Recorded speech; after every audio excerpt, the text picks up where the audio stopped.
Hi, and it's Clare Maxfield here from Clare Maxfield Image. And this week's episode is around honesty.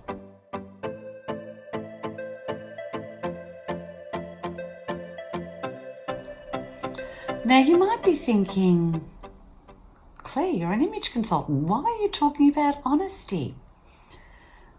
As a friend of mine said to me, if you can align honest values or true life values around your home and your work, then you are being very true to your life. And so I found the topic of honesty in style and image intriguing, because the more I sat there and thought about it, the more I realized how true it is. So important, honesty in the way we present ourselves.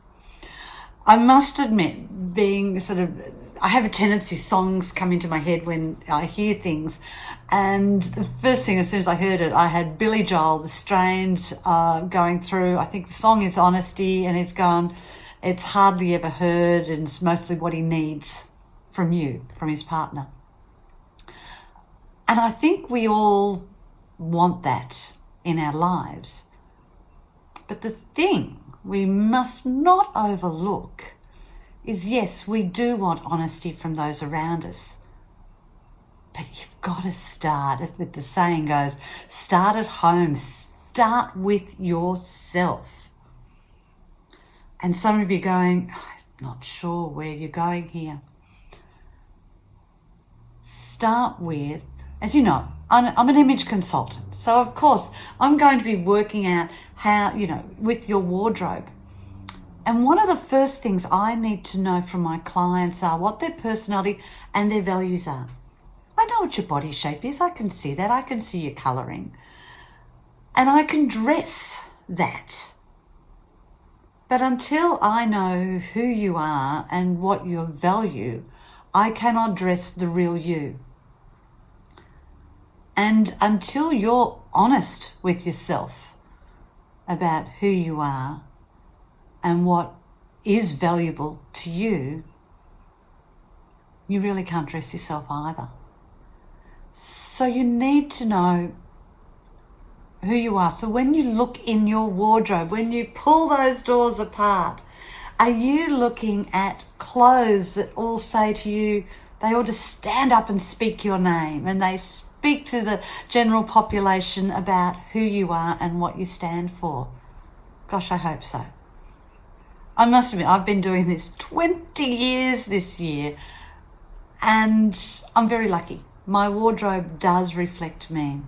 What is very interesting, though, is over the last 8 years, there's been a massive change in my life. I have done a transition, and the last 2 years, because of COVID, as you would have heard from another episode, I've stepped down from my heels. And we're always adapting, adjusting, changing. And I look at my wardrobe now and I just see clothes where I go, yes, that's me. That's me. Some of them are old, like this jacket. I hate to say it, I think I got this around 2005. Seersucker, thank God, it goes in and out all the time. But it's fairly easy to wear, and it's just a cami underneath. And, my earrings are pretty much where I change up and down. But look at your clothes in your wardrobe. Are they speaking your truth? What is important to you? Because unfortunately, what I find from a lot of my consultants, happens with my consultants, but more so with my clients, when we get down and start going through who they are, what they like, what they value, what's important to them, that often they have been dressing for their family, for their partner, for their friends, for their children. I had one of my male clients And now for quite a few years there, all I was doing was dressing my male clients in their business attire. I would literally go out and buy their business clothes for them and take them in. All they had to do was hang them up in the wardrobe, or maybe put them on before I hemmed them for them. Didn't literally hem them there and there. I had someone else do it. You get the story. But I would do all the alterations. And so many of these males were wearing what their mothers liked. One guy, I said, "What's with all these double pleats?" He said, "Oh, my father wore them."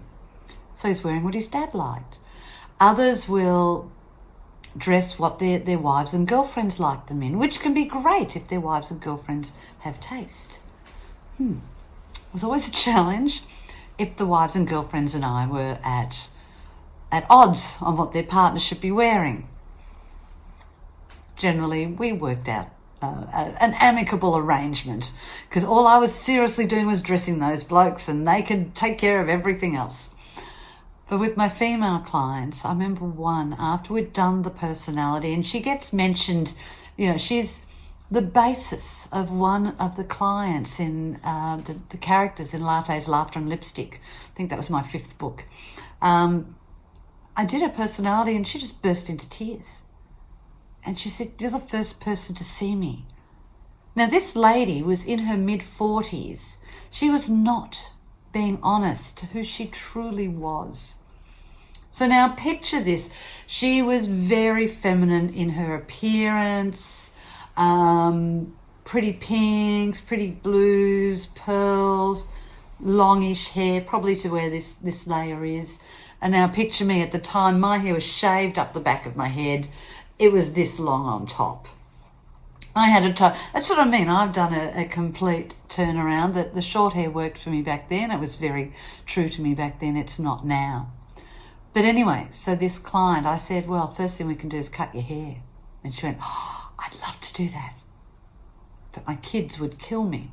I said, "It'll grow back. Hair grows."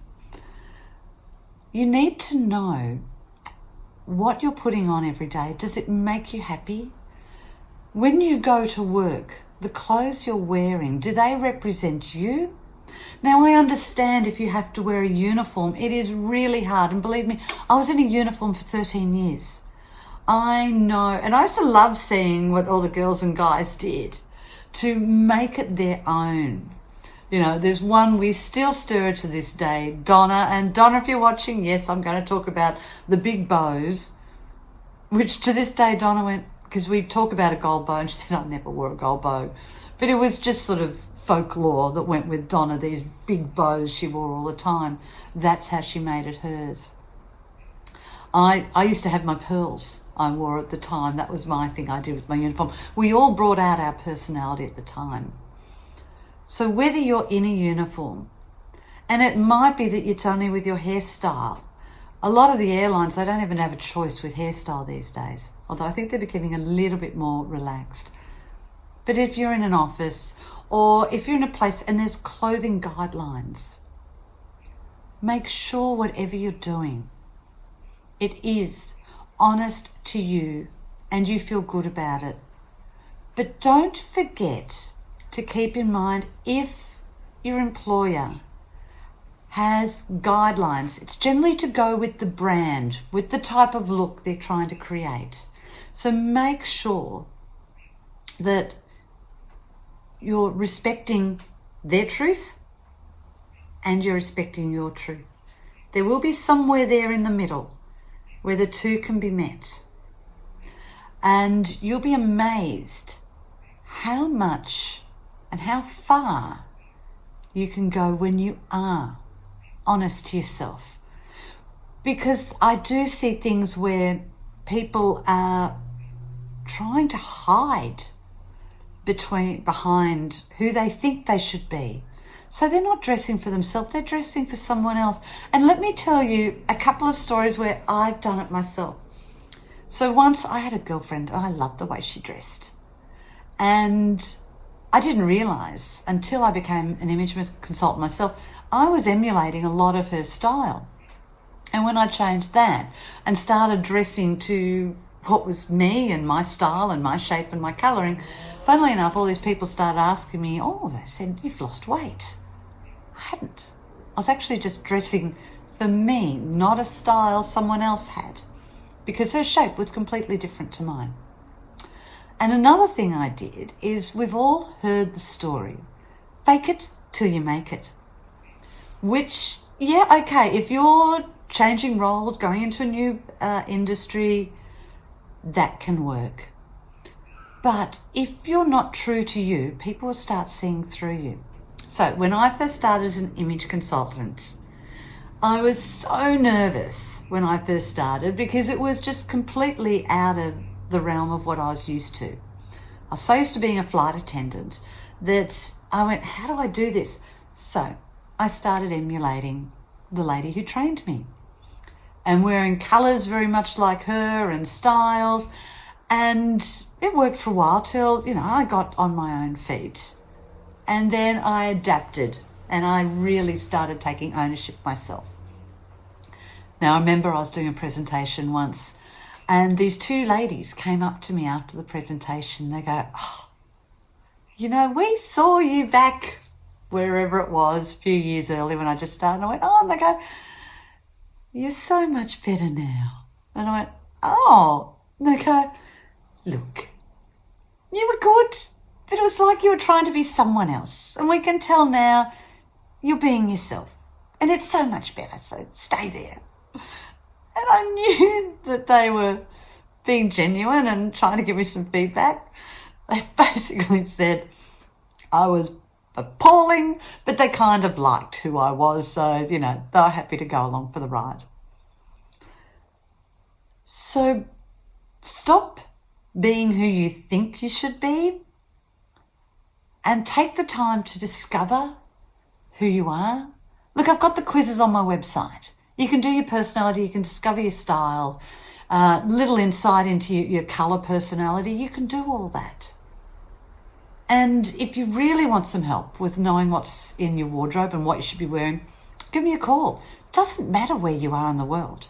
I've got all these great tools. We can do this via Zoom and I can help you make sure that you are being honest with yourself, that you are wearing the clothes and living the life that is true for who you are, so that you are your most happy, your most content, and your most confident.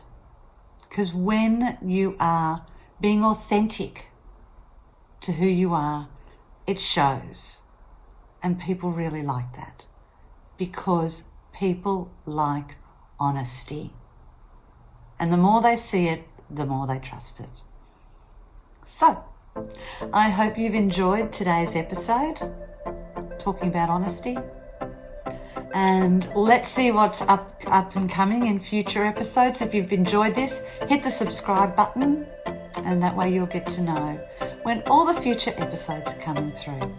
And whatever you're doing, have a great day and be true to you. Bye for now.